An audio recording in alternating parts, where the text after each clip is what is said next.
বাসর ঘরে ঢুকেই দেখি নিধি জিন্স টপ পরে হাতে চাকু নিয়ে বসে আছে।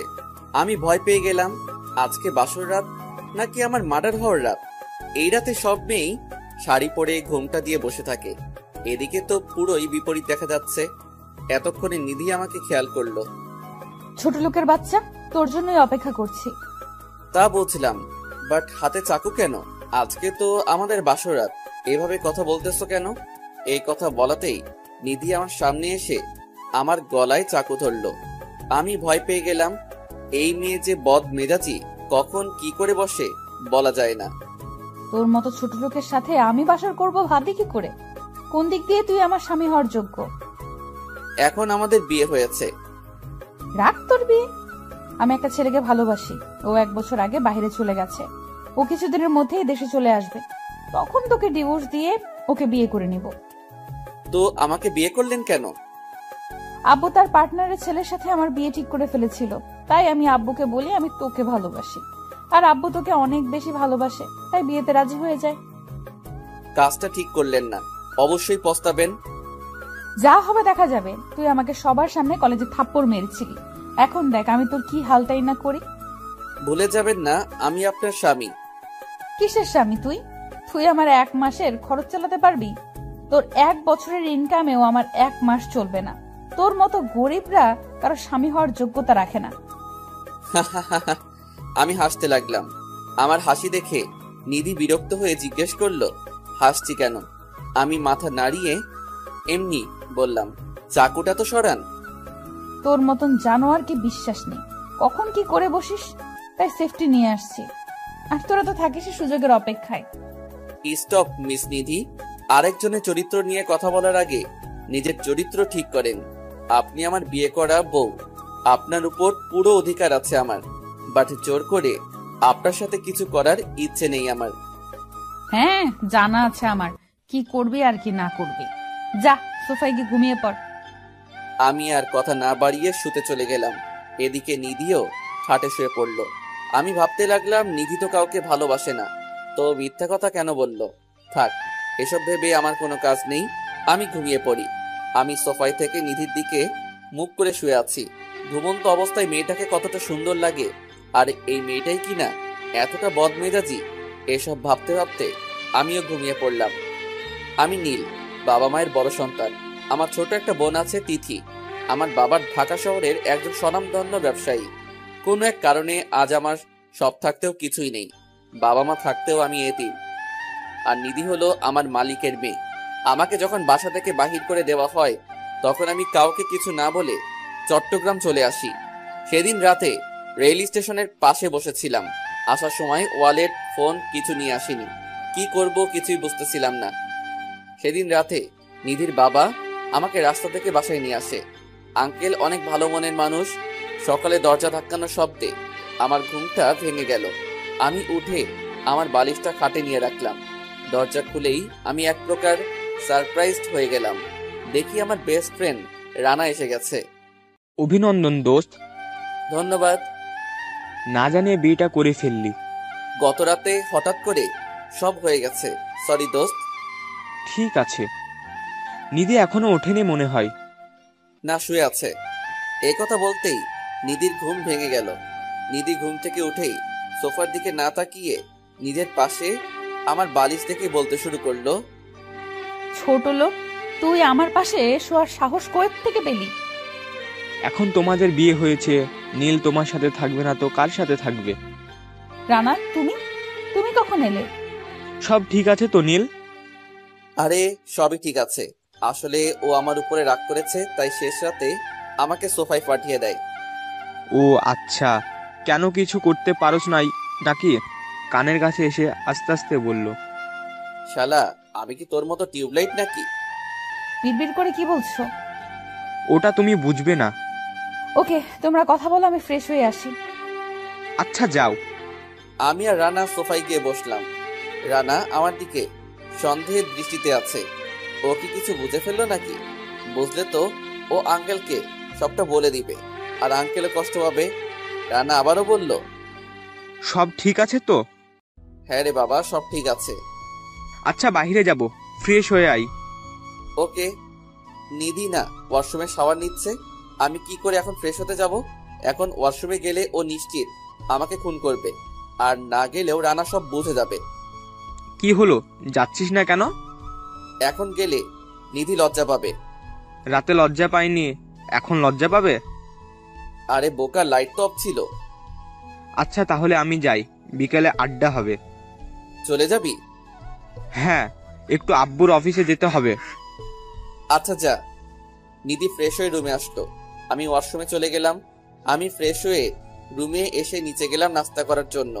নিচে গিয়ে দেখি আঙ্কেল আর নিধি টেবিলে বসে আছে। আচ্ছা, আমি বসে পড়লাম। আঙ্কেল নিধিকে খাবার বেড়ে দিতে বলল। নিধি বলে ফেলল। আঙ্কেল বলল। নিধি তখন কথা কাটানোর জন্য বলল। আঙ্কেল কিছু বলল না, নাস্তা করে অফিসে গেল। নিধিও রুমে চলে গেল, আমিও একটু পরে রুমে গেলাম। নিধি শুয়ে ফোন টিপছে, আমি বাহিরে যাচ্ছি। যা, বলার কি আছে? বাইরে যা, না হয় একেবারে কবরে যা। আমি আর কিছু বললাম না। সারাদিন বাসার বাইরে থাকলাম, রাত হয়ে গেছে, বাসায় যেতে ইচ্ছে করছে না। নিধি এ পর্যন্ত একটা কলও দেয়নি, কল দিলে অবশ্যই চলে যেতাম। এই কথা বলাতেই মোবাইলটা বেজে উঠলো।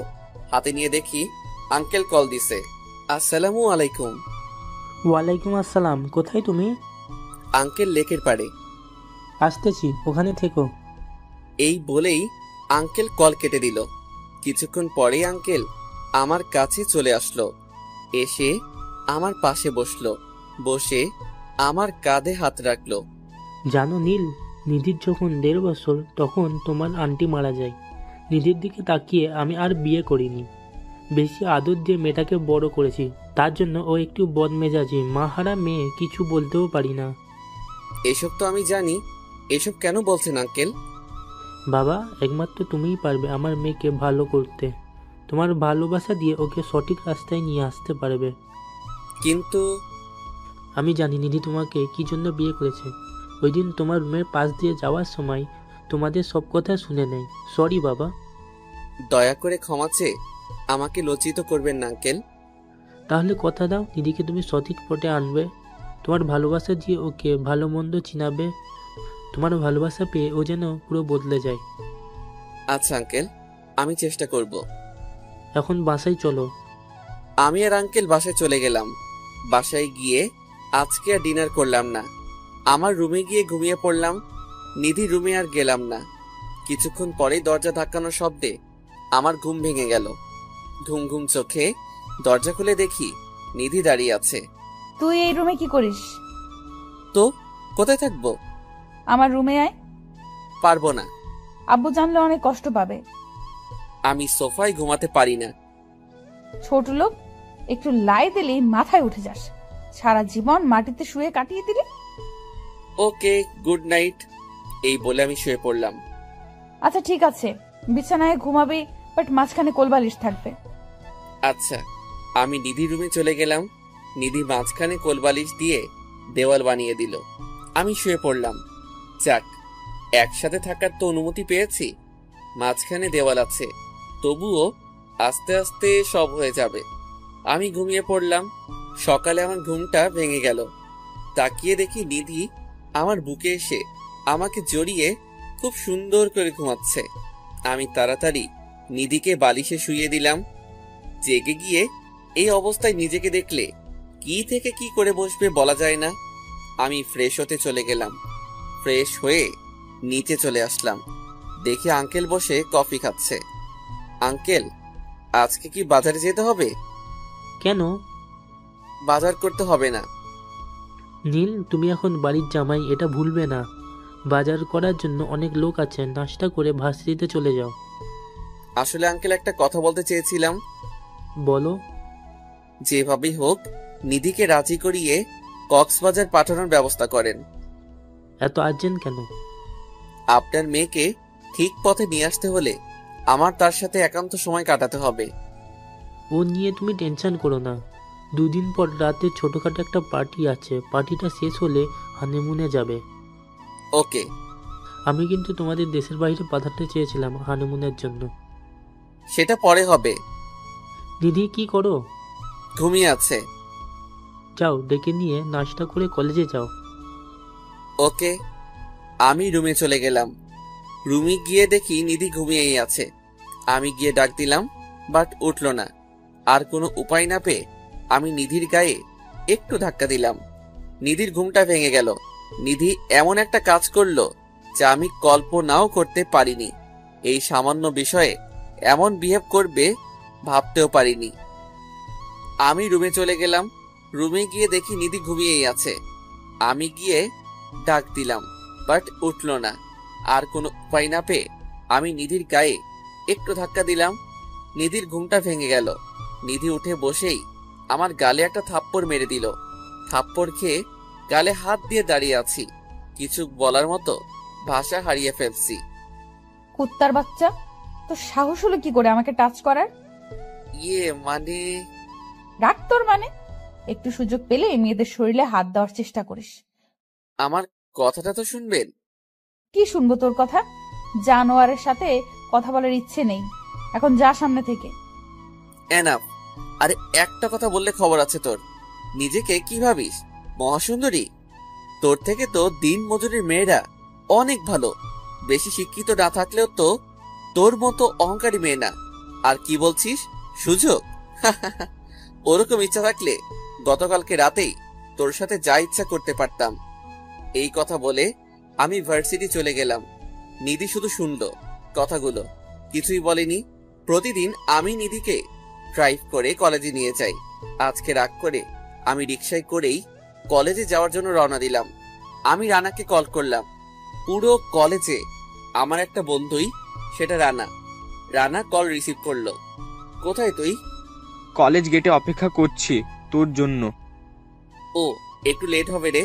আজকে রিকশায় করে আসতেছি। কেন, গাড়ির কি হয়েছে? কলেজে এসে সবকিছু বলছি। কোন পর্যন্ত? চৌরাস্তায়। ওকে।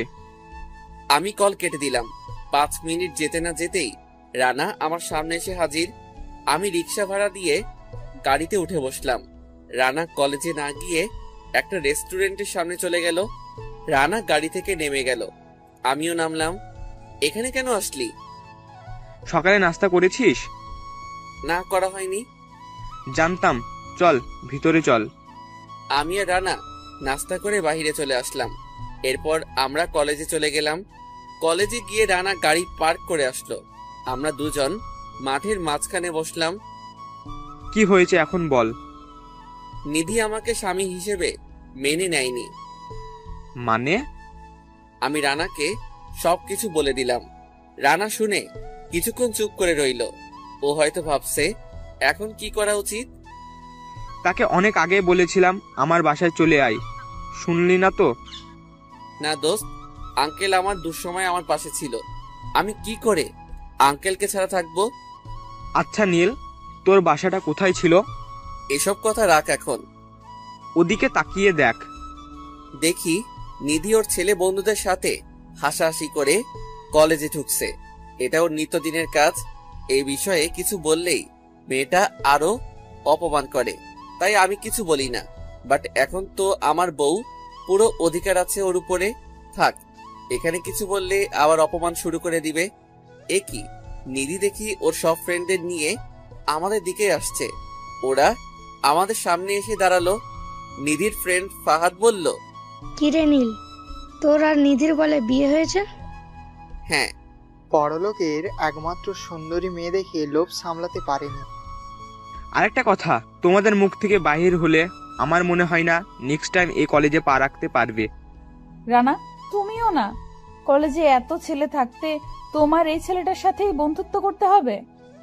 দেখো নিধি, এই কথাটা অন্যকে বললে তাকে যে কি করতাম আমি নিজেও জানি না। নীল এখন তোমার স্বামী, এটা মনে রেখো। আর একটা নিধি, তোমাকে বলে দিলাম, যে এরকম করতেছো একসময় সে এরকম টাই ফিরে পাবে। এই কথা বলাতে নিধি মুখ বাঁকা করে চলে গেল। আমি শুধু শুনলাম, বলার মতো কিছুই নেই। আর আপনারা হয়তো ভাবছেন আমি মন খারাপ করে বসে আছি। আরে না, আমি হাসলাম শুধু কথাগুলো শুনে। এগুলো শুনে আমার পুরোটাই অভ্যাস আছে। আমার এই হাসি দেখে রানা কেমন অদ্ভুত দৃষ্টিতে আমার দিকে তাকিয়ে আছে। রানা যদি আমার ফ্রেন্ড না হতো তাহলে যে কত অত্যাচারী আমার সহ্য করতে হতো। আজকে আমাদের কলেজে নতুন প্রফেসর আসবে। তুই কি করে জানলি? গতকাল রাতে আব্বু বলল। রানার আব্বু এই কলেজের প্রতিষ্ঠাতা। ও, চলো ক্লাসে চলে যাই। ক্লাসে গিয়ে বসে আছি। আমি আর রানা সামনের বেঞ্চে বসলাম। কিছুক্ষণ পরে প্রিন্সিপাল স্যার রুমে আসলো। তার পিছনে পিছনে একজন লোক আসলো। লোকটা মুখ আমার চিরচেনা। সে এখানে কি করতে এসেছে? এখন আমার পরিচয়টা সবাই না জানলেই হয়। লোকটাকে দেখে আমি চমকে উঠলাম। সে আর কেউ নয়, আমার সাবেক ভার্সিটির প্রফেসর রিয়াদ স্যার। কি করব কিছুই বুঝতে পারতেছি না। প্রিন্সিপাল স্যার আসাতে আমরা সবাই দাঁড়িয়ে গেলাম। স্যারের দৃষ্টি এখনো আমার উপরে পড়েনি। এই হলো তোমাদের নিউ প্রফেসর রিয়াদ খান। ঢাকা শহরে অনেক নামকরা ভার্সিটির প্রফেসর ছিলেন ইনি। তার এখানে ট্রান্সফার হয়েছে। কেমন আছেন স্যার? আলহামদুলিল্লাহ ভালো। তোমরা সবাই কেমন আছো? জি স্যার, ভালো। মিস্টার রিয়াদ এখন থেকে তোমাদের বাংলা পড়াবেন। এইটা বলে প্রিন্সিপাল স্যার চলে গেলেন। আমি মাথা নিচের দিকে তাকিয়ে আছি। কি করব বুঝতে পারতেছি না। রিয়াদ স্যার যদি আব্বুকে বলে দেয় আমি চট্টগ্রাম আছি, তাহলে আমার স্বপ্ন কখনো সফল হবে না। ইতিমধ্যেই স্যারের দৃষ্টি আমার উপরে পড়ল। স্যার মায়াবী চোখে আমার দিকে তাকিয়ে আছে, আর আমি তাকিয়ে আছি নিচের দিকে। নীল, তুই এখানে? আমি চুপ করে আছি। জানিস তোর বাবা পুরো শহরে তোকে তন্ন তন্ন করে খুঁজছে। স্যার আপনি ওকে কি করে চেনেন? চিনব না কেন? ও তো ঢাকা। স্যার প্লিজ এসব কথা না বললেই খুশি হব আমি। কিন্তু তুই এখানে কেন? সেটা অনেক কাহিনী, পরে এক সময় বলবো। আমার আর স্যারের কথোপকথনে সবাই চুপ করে আছে। সবাই হয়তো ভাবছে আমার মতো ছেলেকে ঢাকার নামকরা ভার্সিটির প্রফেসর কি করে চিনে। সবার মুখে একটাই প্রশ্ন, রানা তো আমার দিকে তাকিয়ে আছে। অবাক হওয়ার কথাই, ওরা তো আর জানে না আমার পরিচয় কি, আমি কে। স্যার ক্লাস নিয়ে চলে গেল। আজকে স্যার ক্লাস নিল কোথায়? আমার সাথে কথা বলতে বলতেই সময় শেষ। আমি স্যারের পিছু পিছু ক্লাস থেকে বের হলাম। স্যার, নীল, তোর সাথে আমার অনেক কথা আছে। আগে আমার কথা শুনেন। এখানের কেউ জানে আমাকে চিনতে না পারে, আমার পরিচয়টা যেন না জানে, আর আমার পরিবারের কেউ যেন না জানে আমি এখানে আছি। কিন্তু কোনো কিন্তু না স্যার, আমাকে কথা দেন কাউকে কোনোদিন বলবেন না। আচ্ছা, আর একটা কথা, বৃষ্টি সব বলে দিচ্ছে ওই দিন তোর কোনো দোষ ছিল না, তোকে ফাঁসিয়েছিল। অতীত রাখেন স্যার, আগের কথা নিয়ে ভাবি না আমি। ওকে স্যার, কেউ আমার পরিচয় জিজ্ঞেস করলে বলবেন আপনার বাসার পাশে একটা এতিমখানা ছিল, সেখানেই বড় হয়েছে আমি, সেক্ষেত্রেই আমাকে চিনেন আপনি। এই বলে আমি ওখান থেকে চলে আসলাম। এসে মাঠে এসে বসলাম। একটু পর রানা এসেও বসলো। স্যার তোকে কি করেছিলে? বলেছি না স্যার, সময় হলে সব জেনে যাবে। তোকে প্রশ্ন করাই বৃথা। দাঁত কালানো অফ কর। ওকে। একটু পরেই নিধি আর ওর সব ফ্রেন্ডরা আসলো। নীল স্যার তোমাকে চিনে কি করে? সেটা আপনার না জানলেও চলবে। এদের সাথে কথা বলাটাই ভুল। এই বলেই ওরা চলে গেল। আমি আর রানা হাসতে লাগলাম। কালকে আঙ্কেল একটা পার্টি রেখেছে বাসায়। বলছে তোর শ্বশুর। কালকে সকালে চলে যাবে কিন্তু। পার্টি তো সন্ধ্যায়। তো কি? ওকে, সকালেই যাব। চল বাসায় চলে যাব। আমরা যেই যার বাসায় চলে গেলাম। সারাদিন ফোন টিপে পার করলাম। রাত হয়ে গেল। আমি আর নিধি এক খাটেই থাকলাম। বাট মাঝখানে আজকেও কোলবালিশটা। সকালে ঘুম ভেঙে গেল। ঘুম থেকে উঠেই কোনো দিকে না তাকিয়ে আমি ওয়াশরুমে চলে গেলাম। যা দেখলাম বিশ্বাস করেন দেখার জন্য মোটেও প্রস্তুত ছিলাম না। ঘুম থেকে উঠেই তাকিয়ে দেখি বিছানায় নিধি নেই। আজকে এত সকালে উঠছে, কাহিনী কি? যাই হোক, আমি তোয়ালে হাতে নিয়ে ওয়াশরুমে চলে গেলাম। ওয়াশরুমে দরজা ধাক্কা দিতেই দেখি ভিতরে নিধি। আমি হা করে তাকিয়ে আছি, কেননা নিধির শরীরে একটা সুতো পর্যন্ত নেই। নিধি আমাকে দেখে চিৎকার দিয়ে উঠবে, তার আগেই আমার হাত দিয়ে নিধির মুখ চেপে ধরলাম। নিধি কিছু বলতেও পারছে না। আমি খালি গায়ে ছিলাম। নিধি আমার বুকের দিকে তাকিয়ে আছে। এক নজরে আমার বুকের দিকে তাকিয়ে আছে নিধি। আর এদিকে নিধি ভাবছে কোনো ধরনের জিম করা ছাড়াই আমার এত সিক্স প্যাক হলো কি করে। আমি আর কিছু না বলে বাহিরে চলে গেলাম। আজকে যে কপালে কি আছে আল্লাহই ভালো জানে। কি গাদি মেরে বাবা, ওয়াশরুমের দরজা পর্যন্ত লক করেনি। একটু পরেই নিধি বাইরে আসলো। তুমি কি কিছু দেখেছো? চোখ তো খোলাই ছিল। বেয়াদব ছেলে, ওয়াশরুমে যাওয়ার সময় নক করতে হয় জানো না? ওয়াশরুমে গিয়ে যে দরজা লক করতে হয় সেটা জানা নেই আপনার? আর আমার শরীরের দিকে নজর দিচ্ছেন কেন? কই না তো। আমি আর কিছু না বলে ওয়াশরুমে চলে গেলাম। নিধি কিছু বলল না কেন? লজ্জায় নাকি আমাকেও ভালোবেসে ফেলতেছে? যাক, ভালো জিনিসই দেখছি, দিনটা ভালোই কাটবে। আমি শাওয়ার নিয়ে বের হলাম। নিধিকে আর রুমে দেখলাম না। আমি নিচে চলে গেলাম। নিচে গিয়ে নাস্তা করে নিলাম। নাস্তা করে আঙ্কেলের রুমে চলে গেলাম। আঙ্কেল বসে আছে। নিধিও আঙ্কেলের পাশে বসে আছে। Good morning uncle. Good morning. আজকে অফিসে যাবেন না? না, আজকে কি করে অফিসে যাব? আমার ফ্রেন্ড বলতে তো শুধু রানা, আর তো কেউ নেই। রানা এবং তার ফ্যামিলি সবাইকে ইনভাইট করা হয়েছে। হ্যাঁ জানি। আঙ্কেলের সাথে গল্প করতেছি, অমনি আমার ফোনটা বেজে উঠল। পকেট থেকে ফোনটা বাহির করে দেখি রানা কল দিছে। আমি রিসিভ করলাম। কই তুই? বাসায়। আমিও তো। আমার রুমে গিয়ে বস, আমি আসতেছি। এরপর আমি আমার রুমে চলে গেলাম। রানার সাথে আড্ডা দিতে লাগলাম। আড্ডা দিতে দিতে দুপুর হয়ে গেল। আমরা দুপুরে লাঞ্চ করে নিলাম সবাই। আস্তে আস্তে সবাই আসতে লাগলো। দেখতে দেখতে সন্ধ্যা হয়ে গেল।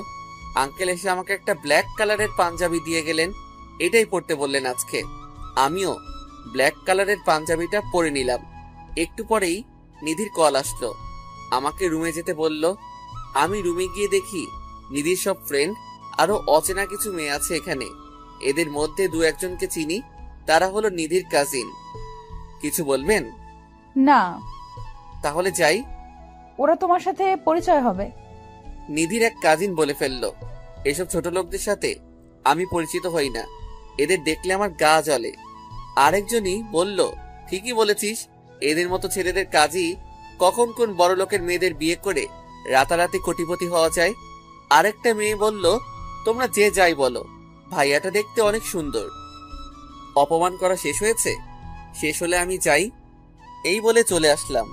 নিধি ভাবতে শুরু করলো, কেমন ছেলে রে বাবা এটা, এত অপমান করি কিছু মনেই করে না। আর এদিকে আমি ভাবতে লাগলাম, বাবার হোটেল থেকে বের হলেই দুনিয়াটা কতটা কঠিন সেটা হাড়ে হাড়ে টের পাচ্ছি আমি। কিছু করার নেই, সবই সহ্য করতে হবে। তবে ইনশাল্লাহ আমারও দিন আসবে, অপেক্ষায় থাকলাম। চোখ দিয়ে হঠাৎ করেই এক ফুটো পানি গড়িয়ে পড়ল। আমি চোখের পানিটা মুছে ফেললাম। চোখের পানিগুলাও জানি কেমন অল্পতেই চলে আসে। পার্টিতে সবাই উপস্থিত হয়েছে। আমি আর রানা এক জায়গায় দাঁড়িয়ে গল্প করতেছি। তখনই দেখি উপর থেকে নিধি নিচে আসছে। নিধিকে দেখি মাশাআল্লাহ বলে ফেললাম। মেয়েটা এত সুন্দর, বাট ব্যবহারটা কি বাজে। নিধিকে দেখতে একদম অপসরীর মতো লাগছে। এত প্রশংসা করছি, কেন প্রেমে পড়ে গেলাম নাকি? পড়লেই প্রবলেম কি, আমারই তো বউ। তখনই আঙ্কেল আমাকে আর নিধিকে তার কাছে যেতে বলল। সবার সামনে ঘোষণা দিয়ে দিল, আমাদের বিয়ে হয়ে গেছে। সবাই এসে আমাদের দাম্পত্য জীবনের জন্য অভিনন্দিত করে গেল। সবাই যার যার মতো আনন্দ করতে লাগলো। নিধি আমাকে অপমান করার জন্য এমন একটা ফোন দিয়ে আটলো যা কখনোই ভাবতে পারিনি। সময় খারাপ হলে যা হয় আর কি। তখনই নিধি বলতে লাগলো, আপনাদের মাঝে এখন গান গে শোনাবে নীল। আমি কথাটা শুনে হতবাক হয়ে গেলাম। নিধি কেন আমাকে গান বলতে বলতেছে? অপমান করার জন্য? নিধির কথা শুনে সবাই করতালি দিতে লাগলো। আমি কি বলবো বুঝতেছি না। গান না বললেও মান সম্মান সব শেষ হয়ে যাবে। দোস্ত, এখন কি করবি? গান তো এখন বলতেই হবে। গিটার বাজাতে পারিস? দেখতে থাকো। এরপর আমি একজনের কাছ থেকে গিটারটা হাতে নিয়ে গিটার বাজাতে লাগলাম। গিটারের সুর শুনে সবাই হাসতে লাগলো। আমি আসতেই মিনারের তুই তো আমার সব গানের একটা সুর উঠালাম। এবার সবাই মনোযোগ দিয়ে শুনতেছে। এরপর আমি গাইতে লাগলাম। গানটা পুরো গাইলাম। গান শেষে সবাই করতালি দিতে লাগলো। আর নিধি তো অবাক হয়ে আমার দিকে তাকিয়ে আছে। গান শুনে অনেক মেয়ে এগিয়ে এসে আমার সাথে পরিচিত হলো। আমিও সবার সাথে টুকটাক কথা বলতেছি। আমি মেয়েদের সাথে কথা বলতেছি, এটা দেখে মনে হয় নিধি জেলাস ফিল করতেছে। আমি আরো বেশি বেশি করে মেয়েদের সাথে কথা বলতে লাগলাম। ফাটিয়ে দিয়েছিস মামা। হুম। এত ভালো গাইতে পারিস জানতাম না তো। হয়েছে। নিধির মুখের দিকে একবার তাকা। আমি হাসতে লাগলাম। আস্তে আস্তে সবাই চলে গেল। রানাও বিদায় নিয়ে চলে গেল। আমি নিধির রুমে চলে গেলাম। এখন তো এটা আমারও রুম। রুমে গিয়ে ড্রেস চেঞ্জ করে নর্মাল ড্রেস পরে নিলাম। একটু পরে নিধিও রুমে আসলো। তুমি এত সুন্দর করে গিটার বাজাতে পারো? কেমন হয়েছে জানি না, একটু একটু পারি আর কি। সত্যি করে বলো তো তুমি কে? কেন চিনেন না আমাকে? ইদানিং কেমন জানি তোমাকে অচেনা অচেনা লাগে। Good night. আমি ঘুমিয়ে পড়লাম। সকালে আজকে নিধির ডাকে ঘুমটা ভেঙে গেল। ঘুম থেকে উঠে ওয়াশরুমে চলে গেলাম। আস্তে আস্তে নিধির আচরণটা ভালো হচ্ছে। নাস্তা করতে চলে গেলাম। নিধি আর আঙ্কেল টেবিলে বসে আছে। আঙ্কেল জানিয়ে দিল কালকে আমাদের কক্সবাজার যাওয়ার কথা। নিধি প্রথমে মত না দিলেও পরে আঙ্কেলের কথা রাখতে নিধিও রাজি হয়ে যায়। আজকে নিধি আমার সাথেই কলেজে আসে। কলেজে এসে নিধি ওর ফ্রেন্ডদের কাছে চলে যায়। আমি রানার কাছে চলে যাই। সকাল হলো আপনার? সরি, একটু লেট হয়ে গেল। ঠিক আছে। কালকে কক্সবাজার যাব। ভালো খবর। তুইও যাবি সাথে? দূর বোকা, তোরা যাবি হানিমুনে, আমি গিয়ে কি করব? আমরা কথা বলতে লাগলাম। নিধি আসলো, আমাদের কাছে এসে বলল আব্বু শপিং এ যেতে বলছে। আমি রানার কাছ থেকে বিদায় নিয়ে শপিং এ চলে গেলাম। আমরা শপিং থেকে বাসায় চলে আসলাম। বাসায় এসে সবকিছু গুছগাছ করে নিলাম। রাতে আঙ্কেল ফ্লাইটের টিকিট দিল। সকাল 10টার ফ্লাইটে আমরা কক্সবাজার চলে গেলাম। বাট কক্সবাজার যে আমার জন্য এত বড় সারপ্রাইজ অপেক্ষা করছে সেটা জানলে ভুল করেও কক্সবাজার আসতাম না। আমরা কথা বলতে লাগলাম। নিধি আসলো আমাদের কাছে, এসে বলল আব্বু শপিং এ যেতে বলছে। আমি রানার কাছ থেকে বিদায় নিয়ে শপিং এ চলে গেলাম। আমরা শপিং থেকে বাসায় চলে আসলাম। বাসায় এসে সবকিছু গুছগাছ করে নিলাম। রাতে আঙ্কেল ফ্লাইটের টিকিট দিল। সকাল 10টার ফ্লাইটে আমরা কক্সবাজার চলে গেলাম। কক্সবাজার এসে আমরা রিসোর্টে চলে গেলাম। সবকিছুই আঙ্কেল ঠিক করে রেখেছে। আমরা আমাদের রুমে চলে গেলাম। রুমে গিয়ে ফ্রেশ হয়ে লাঞ্চ করে নিলাম। দেখতে দেখতে রাত হয়ে গেল। চলো বাহিরে যাব। ওকে। আমরা রেডি হয়ে সমুদ্রের তীরে গেলাম। নিধি একটু আগে আগে হাঁটছে, আমি একটু পিছনে পিছনে হাঁটছি। বিচের পাড়ে গিয়ে নিধি রইল, আমিও ওর সাথে দাঁড়িয়ে আছি। একটু পরে আমার চোখ একটু সামনে পড়লো। হ্যাঁ, একটা মেয়ে আসছে। মেয়েটা আমার খুব চেনা। একটা সময় যার মুখ না দেখলে আমার ঘুম হতো না, যাকে ছাড়া আমার সময় কাটতো না, সে এসে আমাকে জড়িয়ে ধরে কেঁদে দিল। তার সাথে তার বান্ধবীগুলাও আছে। কোথায় ছিলি নীল তুই? কে আপনি? আমাকে চিনতে পারছিস না? না। নিধি এসে বৃষ্টিকে আমার থেকে ছাড়িয়ে নিল। এই মেয়ে, আপনার সাহস কি করে হয় আমার স্বামীকে জড়িয়ে ধরতে? নীল, তুই বিয়ে করে নিয়েছিস? আপনার কোথাও ভুল হচ্ছে। আমি তো আপনাকে কোথাও দেখছি, আমার মনে হয় না। প্লিজ নীল। এই বেহায়া মেয়ে, ও আপনাকে বলে দিচ্ছে না একবার যে ও আপনাকে চিনে না? তারপরেও কেন বিরক্ত করতেছেন? আমি ওইখানে আর এক মুহূর্ত দাঁড়ালাম না। আমি রিসোর্টে আমার রুমে চলে আসলাম। রুমে এসে ভাবতে লাগলাম এই মেয়েটার জন্য আমি বাসা ছাড়া হয়েছি। বাট নিধি একটু জেলাস হয়েছে। নিধিও আমাকে ভালোবাসতে শুরু করেছে। আমার পিছন পিছন নিধিও রুমে আসলো। নীল, ওটা কে? চিনি না। সত্যি তো? হ্যাঁ, একদম সত্যি। আর হ্যাঁ, বাসায় চলে যাব, চলেন। হোয়াট? বাসায় কেন যাব? ওকে, আপনি থাকেন, আমি চলে যাব। একটা কথা বলি। বলেন। চলো আমরা সাজেক যাই। আঙ্কেলকে জানাতে হবে? না, আব্বুকে বলতে হবে না। আব্বুকে আমি সব বলে দিব। ওকে। দেন আমরা রিসোর্ট থেকে বের হয়ে রাঙামাটির উদ্দেশ্যে রওনা দিলাম। যেতে যেতে আমাদের অনেক রাত হয়ে গেল। এখানে আমার একটা ফ্রেন্ড আছে, তাকে কল দিলাম। আমার কল পেয়ে সে একদম অবাক হয়ে গেল। পুরো 9 মাস পরে তাকে কল দিলাম। হ্যালো, কই তুই? আমি তো বাসায়। আমি তোদের বাসার আশেপাশে আছি। লোকেশন পাঠা। 10 মিনিটের মধ্যে রিফাত আমাদের কাছে চলে আসলো। এসেই আমাকে জড়িয়ে ধরলো। দোস্ত কেমন আছিস তুই? আলহামদুলিল্লাহ ভালো, তুই? এই তো ভালো। সাথে কে এইটা? তোর ভাবি। না জানিয়ে বিয়ে করে নিলি? না দোস্ত, সময় হলে সব বলবো। এখন ভালো একটা হোটেল বুক কর দে। আম্মু তোকে নিয়ে বাসায় যেতে বলেছে, আর আমার বাসায় উঠবি না, একসময় যে আন্টির সাথে দেখা করে আসবো। এরপর রিফাত একটা হোটেলে আমাদের জন্য রুমটা বুক করে দিয়ে চলে গেল। আমি আর নিধি রুমে চলে গেলাম। রুমে গিয়ে ফ্রেশ হয়ে নিলাম। সারাদিন জার্নি করাতে অনেকটাই ক্লান্ত লাগছে। আমি রানাকে কল করে বলে দিলাম আমি সাজেক আসছি। দেন আমরা ডিনার করে ঘুমিয়ে পড়লাম। সকালে ঘুম থেকে উঠে আমরা নাস্তা করে রিফাতদের বাসায় চলে গেলাম। সারাদিন ওইখানে কাটিয়ে সন্ধ্যার সময় রিফাতের বাসা থেকে বাহির হলাম। দেখি একটা টং দোকানের মতো দোকান, ওইখানে ভাং বিক্রি হচ্ছে। মাটির গ্লাসে সবাই খাচ্ছে। নিধির চোখটাও ওদিকেই পড়লো। নিধি জিজ্ঞাসা করলো ওটা কি? আমি বললাম চিনি না। নিধি বলল ওটা খাবে। অনেকবার না করার পরেও শুনলো না। দেন জোর করে খেয়ে ফেললো। একসময় নিধি নেশায় পড়ে গেল, আবল তাবল বকছে। আমি নিধিকে নিয়ে রেসর্টে চলে গেলাম। নিধি ওয়াশরুমে চলে গেল। ওয়াশরুমে গিয়ে বমি করতে লাগলো। নিধিকে নিয়ে এসে শুইয়ে দিলাম, বাট ওর ড্রেসটা নষ্ট হয়ে গেছে। কি করব বুঝতেছি না। ও তো একেবারে সেন্সলেস হয়ে পড়েছে। নিধি সকালে ঘুম থেকে উঠেই আমাকে গালাগালি করতে শুরু করলো। আমি রেসর্টের একজন মহিলা স্টাফ নিয়ে আসলাম। ওনাকে বললাম নিধির ড্রেসটা চেঞ্জ করে দিতে। আমি বাইরে অপেক্ষা করতে লাগলাম। ড্রেস চেঞ্জ করে দিয়ে মেয়েটি চলে গেল। আমি নিধির গায়ে ভালো করে কাঁথা দিয়ে দিলাম। মাঝ রাতেই নিধি কাঁপছে। গায়ে হাত দিয়ে দেখি প্রচন্ড জ্বর এসেছে। আমি সারা রাত জেগে নিধির গায়ে জলপট্টি দিলাম। একসময় জলপট্টি দিতে দিতে ঘুমিয়ে পড়লাম। সকালে নিধির কাঁদার শব্দে আমার ঘুমটা ভেঙে গেল। তাকিয়ে দেখি নিধি বসে বসে কাঁদছে। বুঝলাম না কাঁদতেছে কেন। কোনো বাজে স্বপ্ন দেখলো নাকি? কি হয়েছে? এই কথা বলাতেই নিধি আমার গালে 2টা থাপ্পড় মেরে বসলো। এতক্ষণ ঘুম ঘুম চোখ ছিল। থাপ্পড় খেয়ে আমি ভালো করে নিধির দিকে তাকালাম। কেঁদে কেঁদে চোখ লাল করে ফেলছে। আমার ড্রেসটা চেঞ্জ করার সাহস তুই কোথা থেকে পেলি? না জানি রাতে আমার সাথে আরো কি কি করেছিস। এসব কি বলছেন? একদম ঠিক বলছি।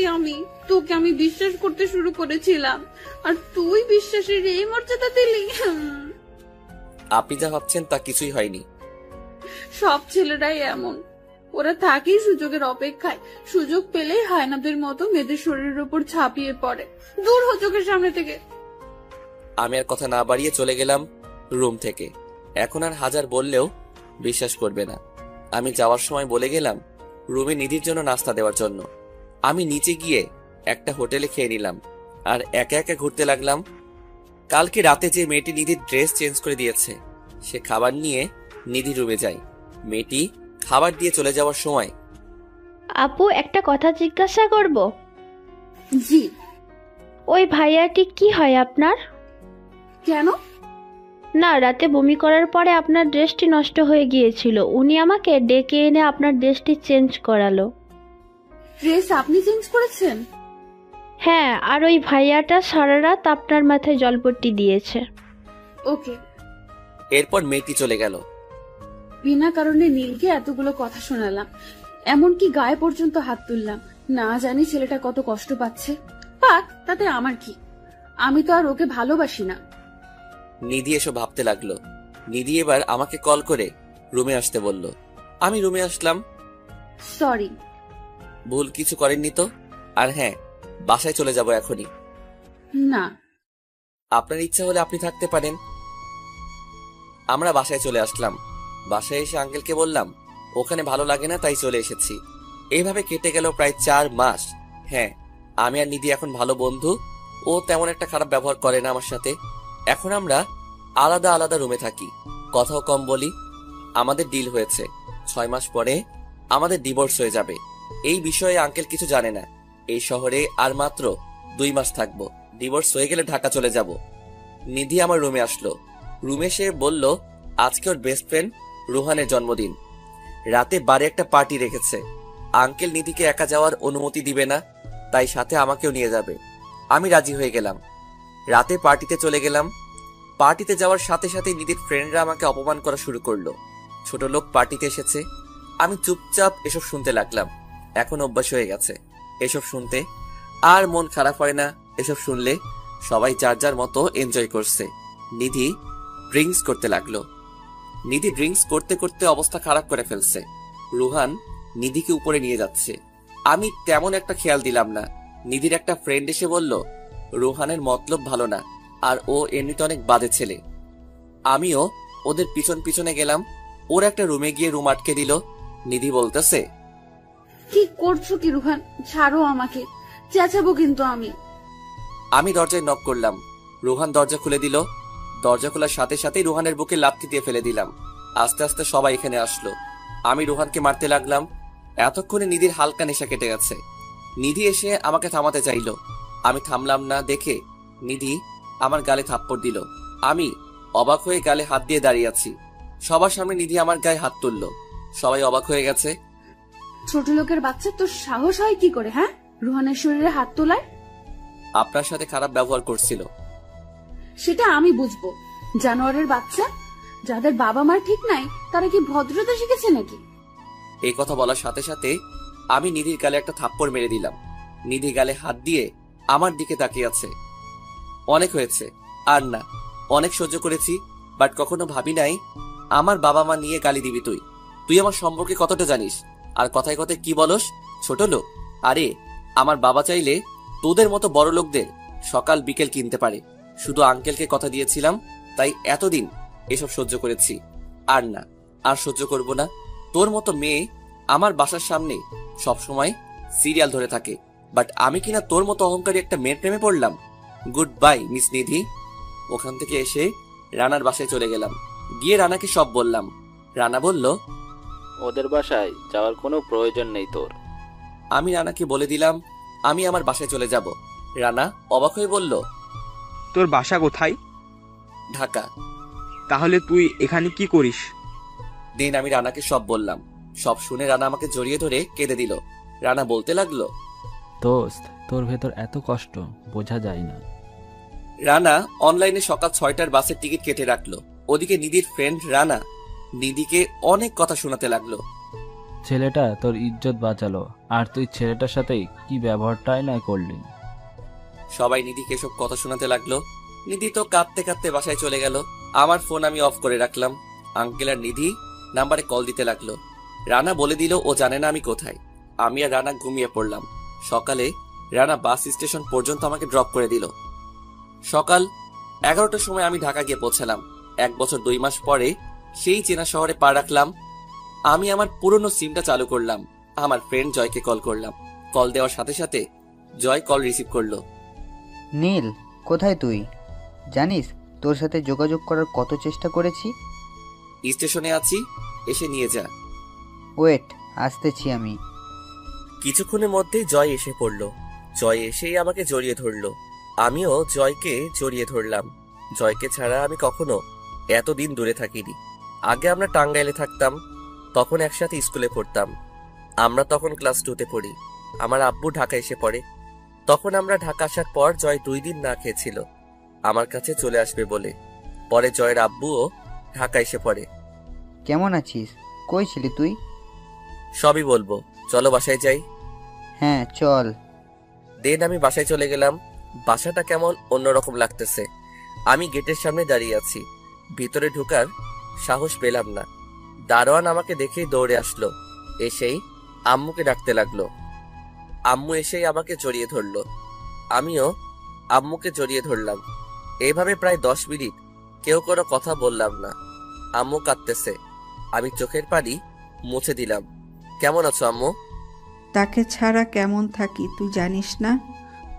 আন্টি বাসায় গিয়ে কথা বলো।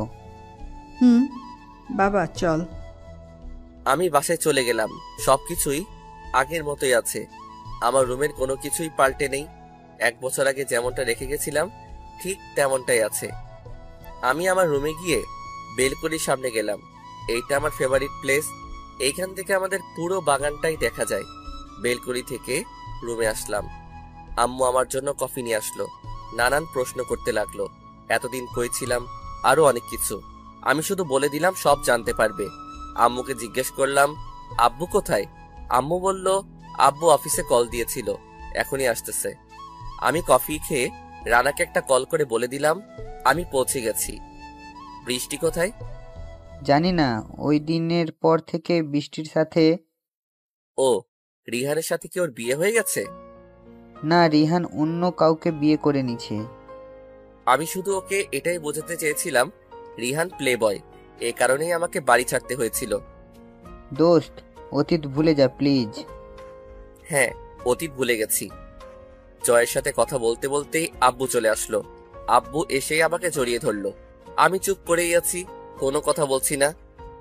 কোথায় ছিলি বাবা তুই? তোকে কত খুঁজেছি। তোর জন্য তোর আম্মু ঠিক মতো খাওয়া দাওয়া করে না, প্রায় অসুস্থ থাকি। আমি আম্মুর দিকে তাকালাম, আগের চেয়ে শুকিয়ে গেছে, চোখ ভিতরের দিকে চলে গেছে, মনে হয় প্রায় সময় না খেয়ে কান্না করছে। কি হলো, কথা বলিস না কেন? আমাকে খোঁজার কি প্রয়োজন? আমি তো আপনার ছেলে হওয়ার যোগ্য না। সেই কথাগুলো কি এখনো মনে রেখেছিস? কিছু কথা আছে, ভোলা যায় না। এখন কি বাবা হয়ে তোর পা ধরতে হবে? এসব কি বলছো আব্বু? এবার আমিও আব্বুকে জড়িয়ে ধরলাম। সবাই শুধু এক প্রশ্নই করছে, কোথায় ছিলাম এতদিন, বাট কাউকে কিছুই বললাম না। বৃষ্টিকে কল দিয়েছিলে? কেন, মশাই না? না, লাবণ্য এসেছিল, ওর সাথে বাইরে গেছে। ওকে কল করার প্রয়োজন নেই। বৃষ্টির কথা বলতে না বলতে বৃষ্টি এখানে এসে হাজির। বৃষ্টি আসাতে সবাই রুম থেকে চলে গেল। বৃষ্টি এসে আমার পায়ে পড়ে গেল। প্লিজ আমাকে ক্ষমা করে দাও নীল, আমি অনেক বড় ভুল করে ফেলেছি। পা ছাড়েন প্লিজ, আর 1 মিনিট আমার সামনে থাকলে আমি এই বাসা থেকে চলে যাব। এমন করো না নীল, প্লিজ আমাকে মাফ করে দাও। Get out. বৃষ্টি কাঁপতে কাঁপতে চলে গেল। চলে যাক, তাতে আবার কি। এই মেয়েটাকে এক সময় অনেকটাই ভালোবাসতাম। এভাবে কেটে গেল 3 দিন। এদিকে আঙ্কেল ও দিদির সাথে কথা বলে না।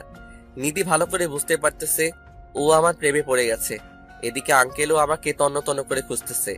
আর কিছু না ভেবেই নিধি রানার কাছে গেল, সাথে আঙ্কেলকেও নিয়ে গেল। রানা নিধিকে দেখে অবাক হয়ে গেল। নীল কোথায়? আমি জানি না। প্লিজ বলো। সরি, আমি সত্যি জানি না। রান্না জেনে থাকলে বলে দাও, আমার মেয়েটা না খেয়ে কান্না করতে করতে শেষ হয়ে গেল। সেটা আগে বুঝা উচিত ছিল আঙ্কেল। নিধি কম অপমান করেই নাই নীলকে, কখনো স্বামী সম্মানটাই পায়নি নীল। আমি আমার ভুল বুঝতে পেরেছি, তুমি আমাকে শুধু একবার বলো নীল কোথায়। আমি জানি না। রানাকে অনেক রিকোয়েস্ট করার পরেও রানা বলেনি আমি কোথায়। নিধি আর আঙ্কেল হতাশ হয়ে বাসায় ফিরলেন।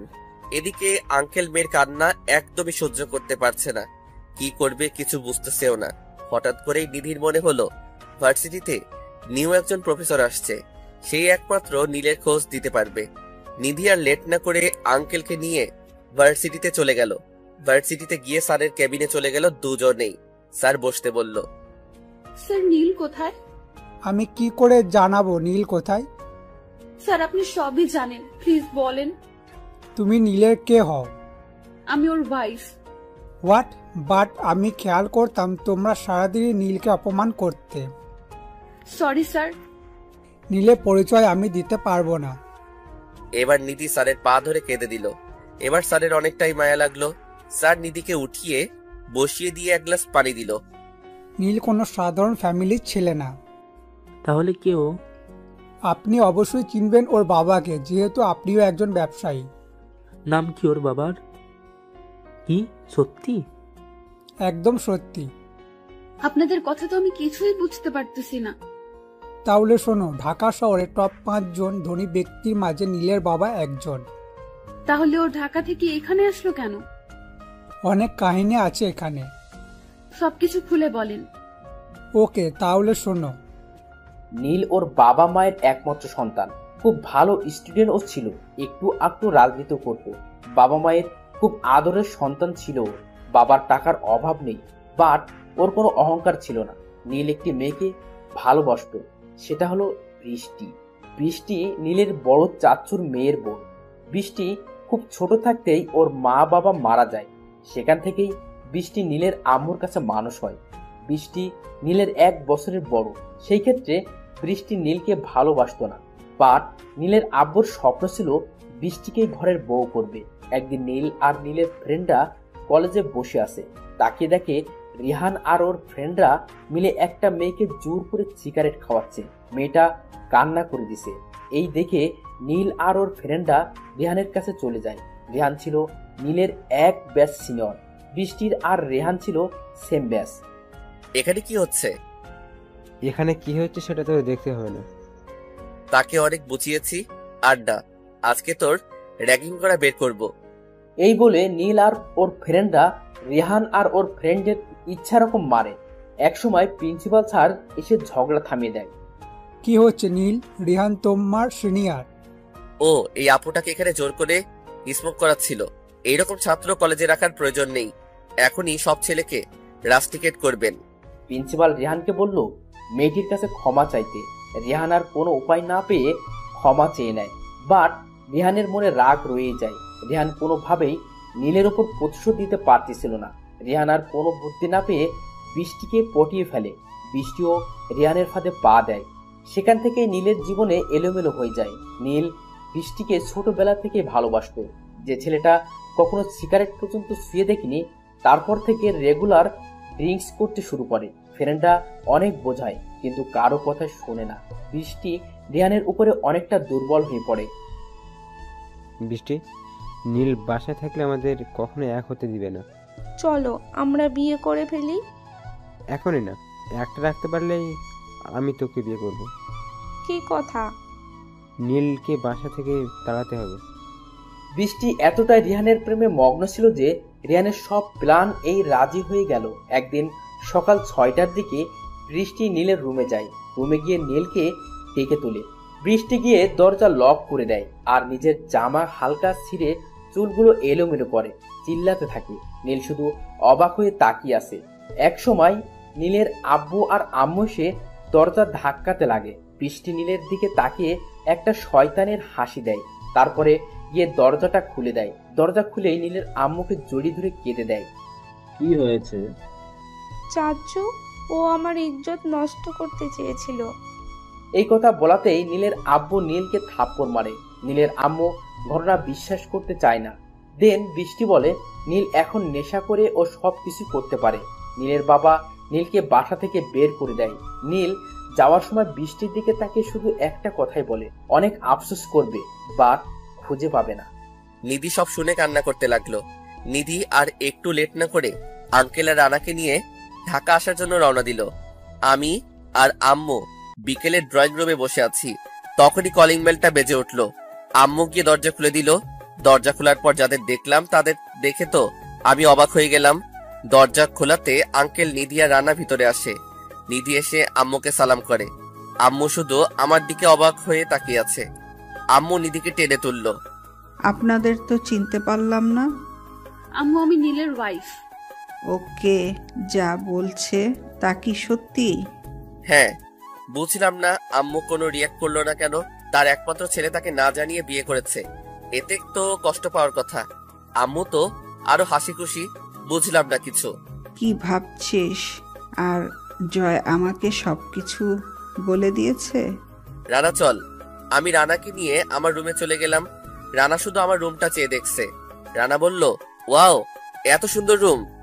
মামা, পুরো শহরে কিন্তু ঘুরিয়ে দেখাবি। অবশ্যই। আঙ্কেল, আম্মু, নিধি আমার রুমে আসলো।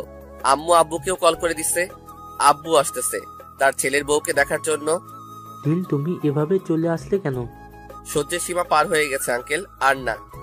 বাবা, তোমরা বাহিরে যাও তো, আমি দেখতেছি ওকে। ও সাহস পেল কি করে আমাকে ছেড়ে চলে আসার?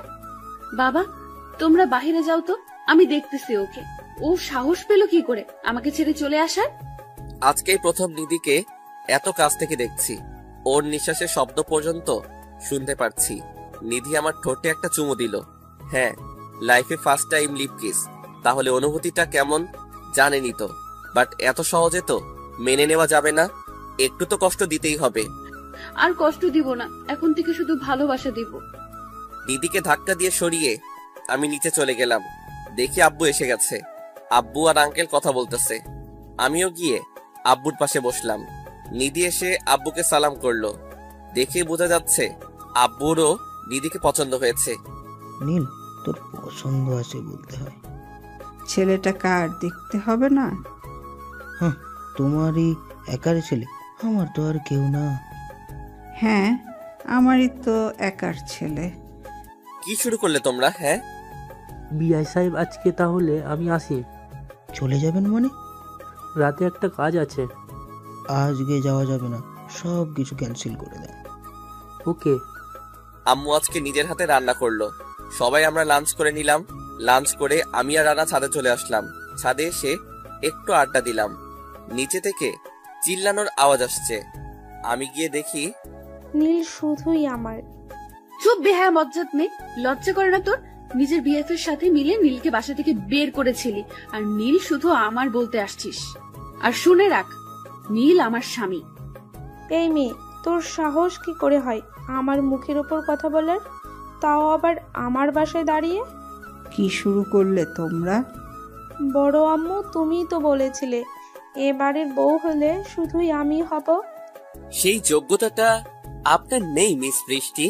আর নিধি এ বাড়ির বউ। নেক্সট টাইম ওকে কিছু বলার আগেই ভেবে বলবেন। নীল, তুমিও? আমি আম্মুকে ইশারা করলাম নিধিকে রুমে নিয়ে যাওয়ার জন্য। আম্মু নিধিকে নিয়ে চলে গেল। বৃষ্টি কাঁদতে লাগলো।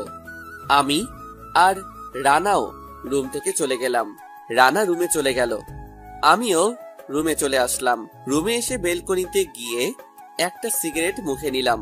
হঠাৎ করেই যেন কোথা থেকে নিধি এসে ছো মেরে আমার মুখ থেকে সিগারেটটা কেড়ে নিল। তোর সাহস হলো কি করে? আমি রুমে থাকতে তুই সিগারেট মুখে নিছিস? ভুলে যাবেন না, এইটা আপনার বাসা না, আপনার রুম। কে বলেছে আমার রুম না? তোমার রুম মানেই তো আমার রুম। আপনার ধারণাটা ভুল। এখনই রুম থেকে চলে যান। যাব না। কি করবি? হ্যাঁ, অনেকক্ষণ যাবত কিছু বলছি না বলে বেশি করতেছিস। এই বলে নিধি আমাকে পিছন থেকে জড়িয়ে ধরলো আর বলতে শুরু করলো, প্লিজ আগে সবকিছু ভুলে যাও। এখন তো আমি তোমাকে অনেক ভালোবাসি। প্লিজ নিজের করে নাও আমাকে। আপনি ভালোবাসলে হবে না, আমি তো আর ভালোবাসি না। কিন্তু তোমার চোখ যে অন্য কথা বলছে। না, আমার চোখও এইটাই বলছে। ছাড়েন আমাকে। এই বলে নিজেকে ছাড়িয়ে নিলাম। আমি রানার রুমে গেলাম। রানা আন্টির সাথে ফোনে কথা বলছে। কথা বলা শেষ হলে আমি রানাকে নিয়ে বাহিরে ঘুরতে গেলাম। জয়কে কল দিয়ে আমাদের পুরনো আড্ডাখানায় আসতে বললাম। আমি আর রানা গাড়ি নিয়ে বেরিয়ে পড়লাম। আমরা আড্ডাখানায় চলে গেলাম। এখানে আমার সব ফ্রেন্ড, ছোট ভাইরা এসেছে। তাদের সাথে মত বিনিময় করলাম।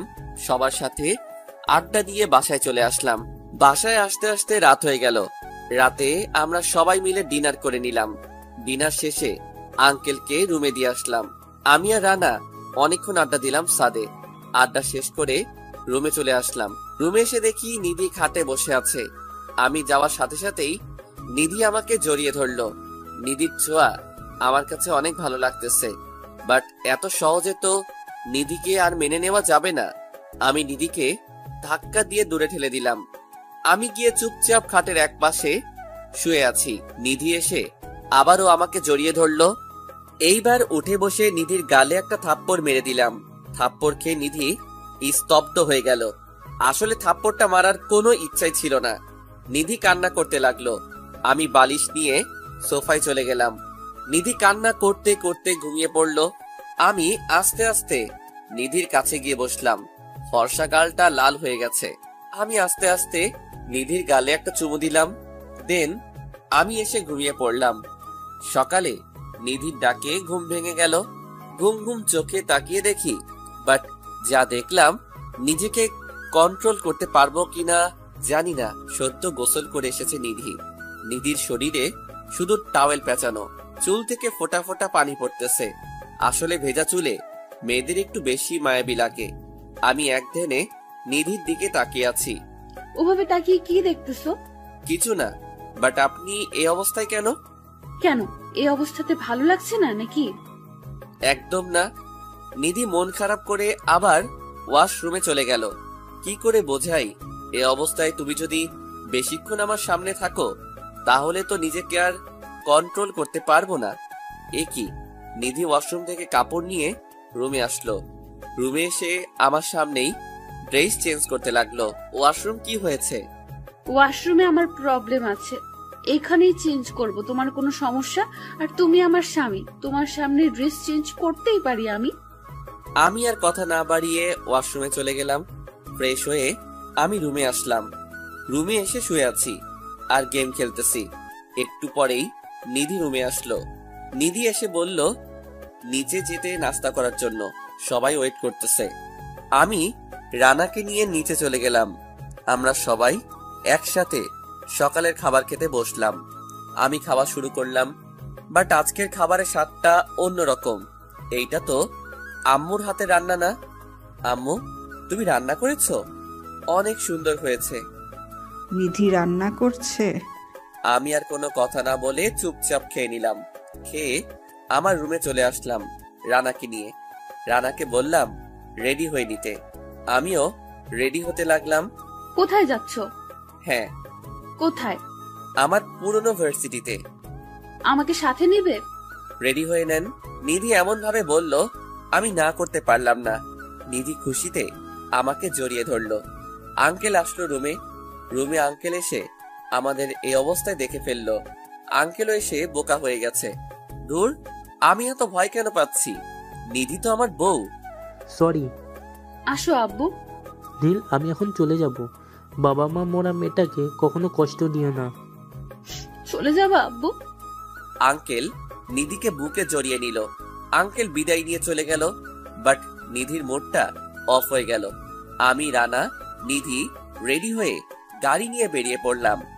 জয়কে কল করে ভার্সিটিতে চলে আসতে বললাম। ভার্সিটিতে এসে আমি গাড়ি থেকে নেমে পড়লাম। রানা আর নিধিও আমার পিছন পিছন নেমে গেল। ভার্সিটি একবারে নিস্তব্ধ হয়ে গেছে। সবার লোক এখন আমাদের দিকে। আস্তে আস্তে অনেকেই আমাদের দিকে এগিয়ে আসলো। সবার সাথেই কথা বললাম। আজকে অনেক ভালো লাগা কাজ করতেছে। প্রিন্সিপালের রুমে কতক্ষণ বসে আমি বিদায় নিয়ে চলে আসলাম।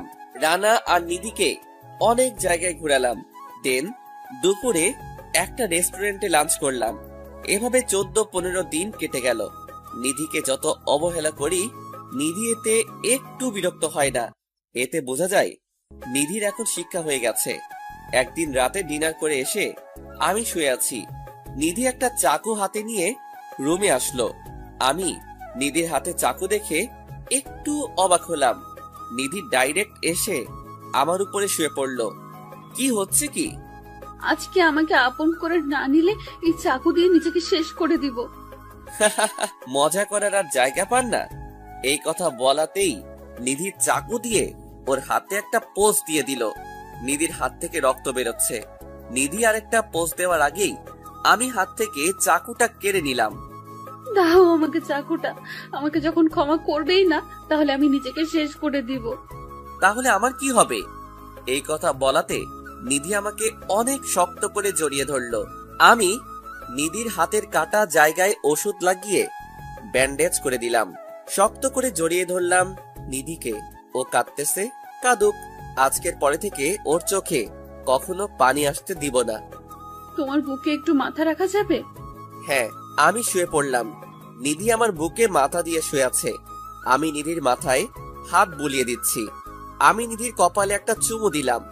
নিধি লজ্জায় আমার বুকে মুখ লুকালো। আমার একটা জিনিস চাই, দিবে? হ্যাঁ বলো, কি চাও? আমাকে একটা বেবি দাও, আর কিচ্ছু লাগবে না। ও আচ্ছা, এই কথা? হ্যাঁ। লজ্জায় নিধির গাল দুটো লাল হয়ে গেল। দেন আমরা লুডো খেলতে ব্যস্ত হয়ে পড়লাম। এইভাবে কেটে গেল আরো 4টি বছর। আজকে আমার মেয়ে কুহুর জন্মদিন। আজকে ওর 3 বছর পূর্ণ হলো। তাই বাসায় ছোটখাটো একটা পার্টির আয়োজন করা হয়েছে। আমি রেডি হচ্ছি, তখনই নিধি রুমে আসলো। নিধি এসে আমাকে বলল রেডি হতে। এতক্ষণ লাগে? আমি শুধু হাসলাম আর নিধিকে জড়িয়ে ধরলাম। কি করছো কি? কুহু এসে পড়বে। আসবে না তাও বলতে পারলাম না। তার আগে আমার ছোট্ট সোনা আর আম্মু আব্বু এসে হাজির। পাপ্পাই, তুমি আম্মুকে দলিয়ে ধরেছ কেন? আমি তো ধরতে চাইনি, তোমার আম্মুই তো আমাকে জড়িয়ে ধরলো। তুমি শুধু আমালে ঝুলিয়ে তুলবা। আচ্ছা মামুনি। কুহুর কথা শুনে আমরা সবাই হাসতে লাগলাম, আর এইভাবেই কাটতে লাগলো আমাদের দিনগুলি।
বাসর করে ঢুকেই দেখি নিধি জিন্স টপ পরে হাতে চাকু নিয়ে বসে আছে।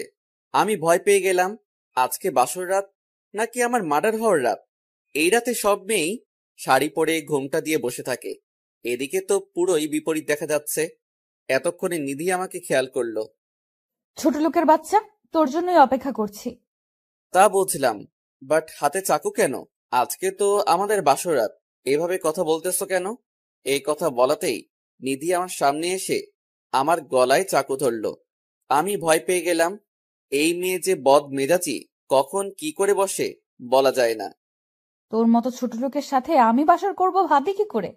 কোন দিক দিয়ে তুই আমার স্বামী হওয়ার যোগ্য? এখন আমাদের বিয়ে হয়েছে। রাখ তোর বিয়ে। আমি একটা ছেলেকে ভালোবাসি, ও 1 বছর আগে বাইরে চলে গেছে, ও কিছুদিনের মধ্যেই দেশে চলে আসবে, তখন তোকে ডিভোর্স দিয়ে ওকে বিয়ে করে নিব। তো আমাকে বিয়ে করলেন কেন? আব্বু তার পার্টনারের ছেলের সাথে আমার বিয়ে ঠিক করে ফেলেছিল, তাই আমি আব্বুকে বলি আমি তোকে ভালোবাসি। আর আব্বু তোকে অনেক বেশি ভালোবাসে, তাই বিয়েতে রাজি হয়ে যায়। কাজটা ঠিক করলেন না, অবশ্যই পস্তাবেন। যা হবে দেখা যাবে। তুই আমাকে সবার সামনে কলেজে থাপ্পড় মেরেছিলি, এখন দেখ আমি তোর কি হালটাই না করি। ভুলে যাবেন না আমি আপনার স্বামী। কিসের স্বামী তুই? তুই আমার 1 মাসের খরচ চালাতে পারবি? তোর 1 বছরের ইনকামেও আমার 1 মাস চলবে না। তোর মতো গরিবরা কারো স্বামী হওয়ার যোগ্যতা রাখে না। আমি হাসতে লাগলাম।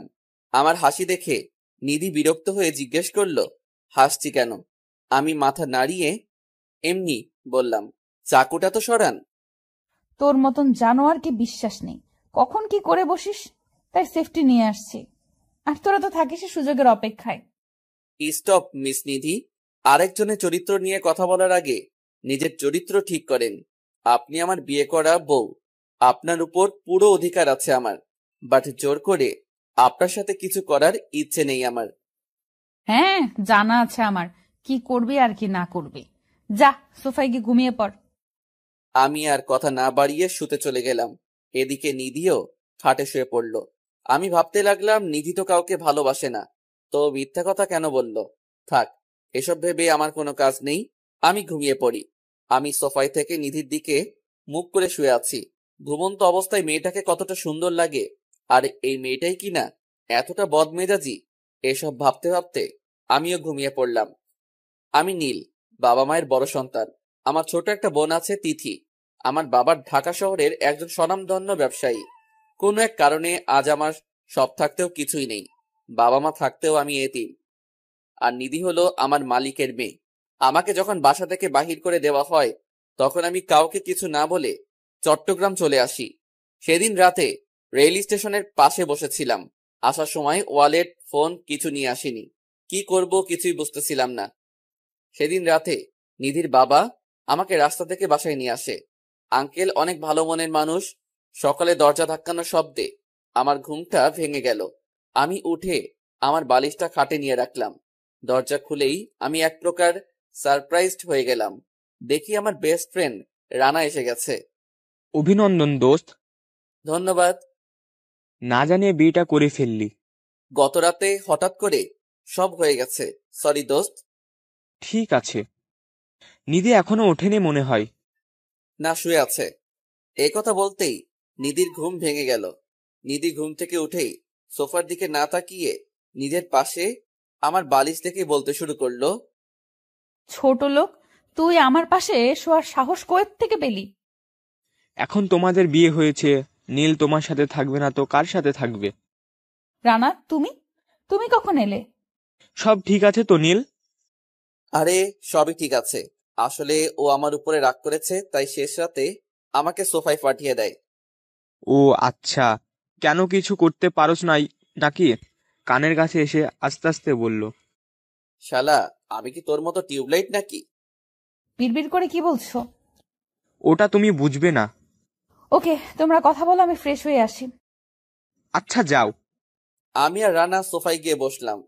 রানা আমার দিকে সন্দেহের দৃষ্টিতে আছে। ও কি কিছু বুঝে ফেললো নাকি?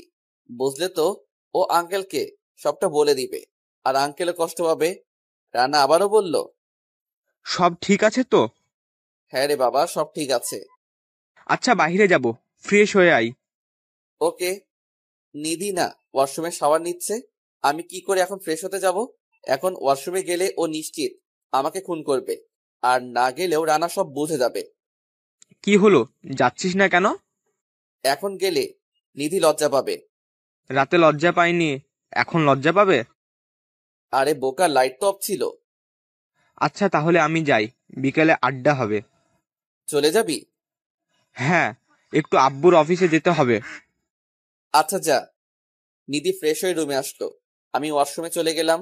আমি ফ্রেশ হয়ে রুমে এসে নিচে গেলাম নাস্তা করার জন্য। নিচে গিয়ে দেখি আঙ্কেল আর নিধি টেবিলে বসে আছে। আচ্ছা, আমি বসে পড়লাম। আঙ্কেল নিধিকে খাবার বেড়ে দিতে বলল। নিধি বলে ফেললো। আঙ্কেল বলল। নিধি তখন কথা কাটানোর জন্য বলল।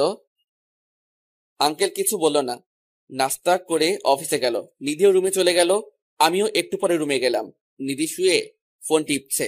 আমি বাহিরে যাচ্ছি। যা বলার কি আছে, বাইরে যা, না হয় একেবারে কবরে যা। আমি আর কিছু বললাম না। সারাদিন বাসার বাইরে থাকলাম, রাত হয়ে গেছে, বাসায় যেতে ইচ্ছে করছে না। নিধি এই পর্যন্ত একটা কলও দেয়নি, কল দিলে অবশ্যই চলে যেতাম। এই কথা বলাতেই মোবাইলটা বেজে উঠল। হাতে নিয়ে দেখি আঙ্কেল কল দিছে। আসসালামু আলাইকুম। ওয়ালাইকুম আসসালাম। কোথায় তুমি? আঙ্কেল লেকের পাড়ে। আসতেছি, ওখানে থেকো। এই বলেই আঙ্কেল কল কেটে দিল। কিছুক্ষণ পরেই আঙ্কেল আমার কাছে চলে আসলো। এসে আমার পাশে বসলো, বসে আমার কাঁধে হাত রাখলো। জানো নীল, নিধির যখন 1.5 বছর তখন তোমার আন্টি মারা যায়। নিধির দিকে তাকিয়ে আমি আর বিয়ে করিনি। বেশি আদর দিয়ে মেয়েটাকে বড় করেছি, তার জন্য ও একটু বদমেজাজি মাহারা মেয়ে, কিছু বলতেও পারি না। এসব তো আমি জানি, এসব কেন বলছেন আঙ্কেল? বাবা, একমাত্র তুমিই পারবে আমার মেয়েকে ভালো করতে। তোমার ভালোবাসা দিয়ে ওকে সঠিক রাস্তায় নিয়ে আসতে পারবে। কিন্তু আমি জানি নিধি তোমাকে কি জন্য বিয়ে করেছে। ওই দিন তোমার রুমের পাশ দিয়ে যাওয়ার সময় তোমাদের সব কথা শুনে নেয়। সরি বাবা। দয়া করে ক্ষমা চেয়ে আমাকে লজ্জিত করবেন না আঙ্কেল। তাহলে কথা দাও, দিদিকে তুমি সঠিক পথে আনবে। তোমার ভালোবাসা দিয়ে ওকে ভালো মন্দ চিনাবে। তোমার ভালোবাসা পেয়ে ও যেন পুরো বদলে যায়। আচ্ছা আঙ্কেল, আমি চেষ্টা করব। এখন বাসায় চলো। আমি আর আঙ্কেল বাসায় চলে গেলাম। বাসায় গিয়ে আজকে আর ডিনার করলাম না, আমার রুমে গিয়ে ঘুমিয়ে পড়লাম। নিধি রুমে আর গেলাম না। কিছুক্ষণ পরেই দরজা ধাক্কানোর শব্দে আমার ঘুম ভেঙে গেল। ঘুম ঘুম চোখে দরজা খুলে দেখি নিধি দাঁড়িয়ে আছে।